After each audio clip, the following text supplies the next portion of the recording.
Thank you, Mr. President. Mr. President, earlier today, the Senate voted on a bill to dismantle this country's health care, a cruel bill that would affect every single American and 1/6 of our economy, a heartless bill that was crafted in secret, without public debate and without input from the families that will be impacted, an inhumane bill that would make health insurance unaffordable for millions of Americans and leave millions more with no access at all. And despite this legislative malpractice, despite numerous independent analysts and nonpartisan Congressional Budget Office findings that millions of Americans will lose coverage and face increased costs, despite Americans from across the country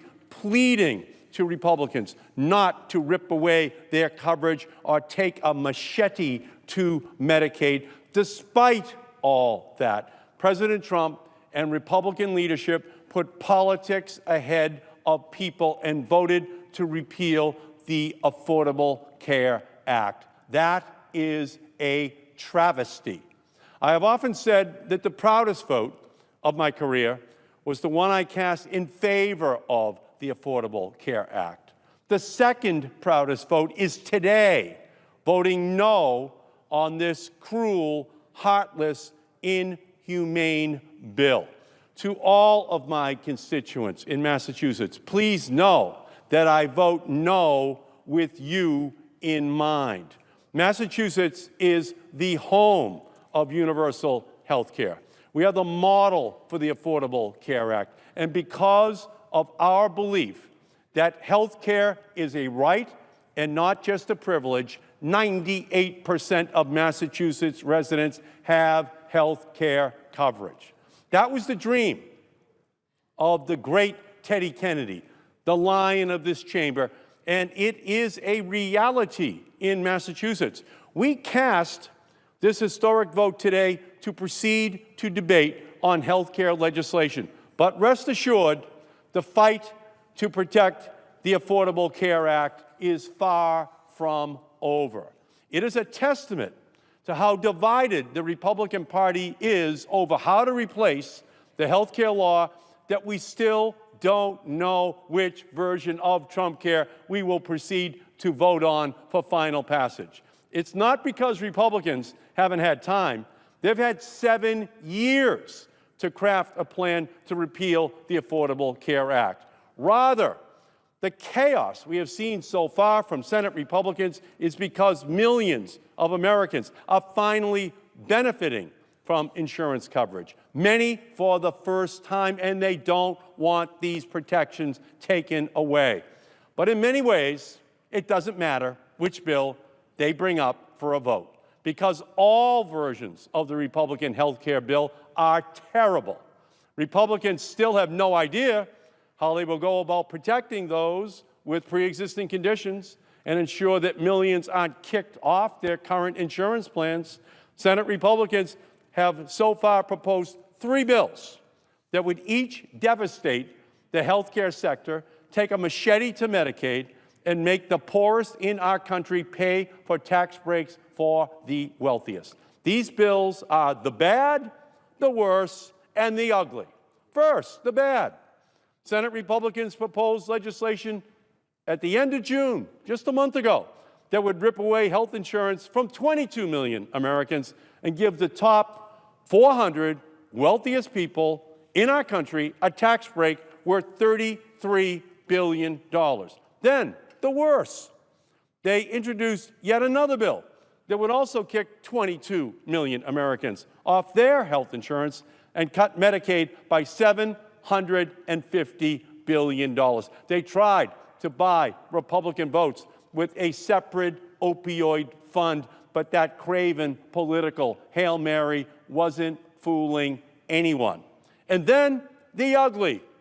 When Republican leadership realized they didn't have the votes for either of these cruel replacement bills, they decided to just repeal the health care law without any kind of replacement.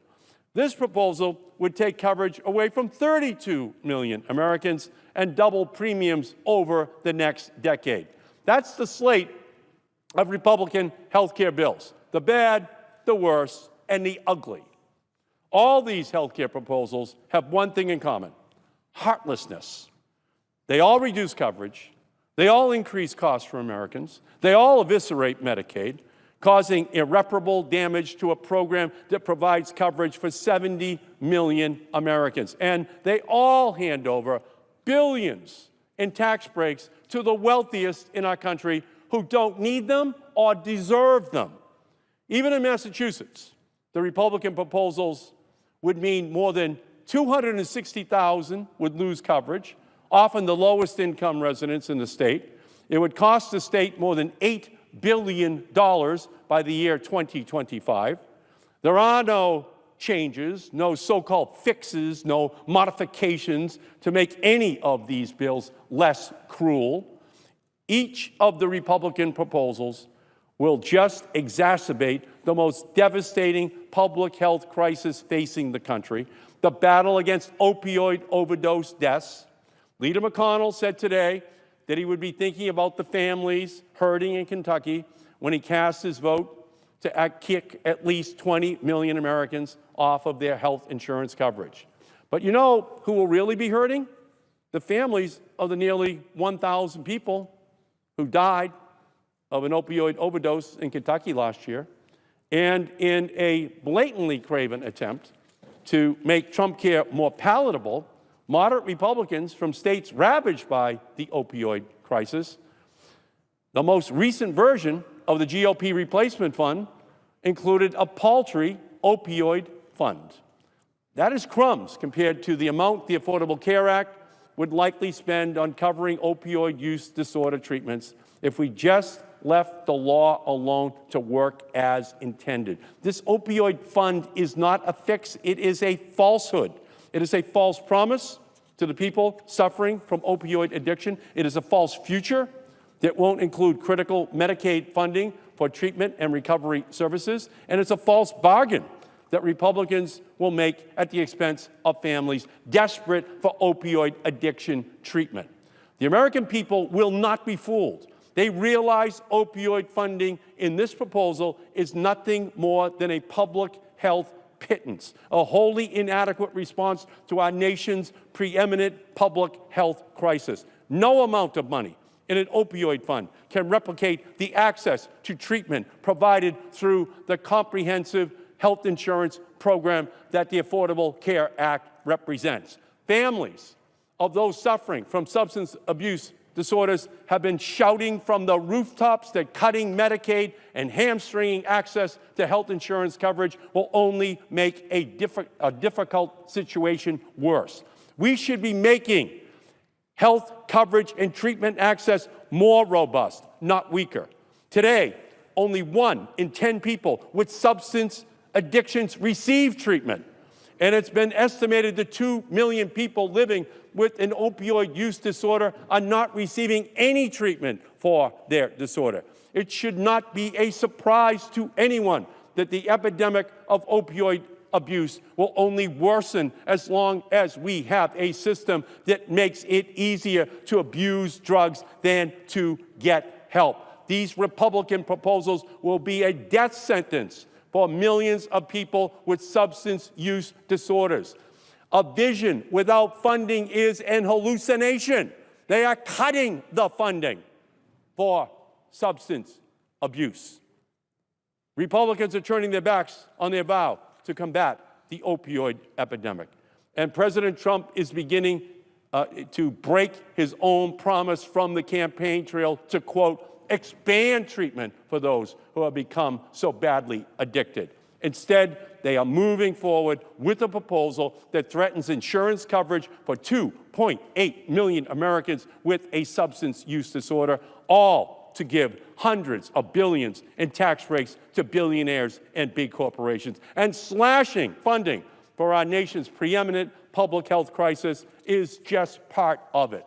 Creating a separate fund for opioid use disorders just further stigmatizes the disease and pushes it back into the shadows. This is not how we treat chronic health conditions in this country, and it is insulting to those 33,000 Americans who lost their lives just last year from an opioid overdose.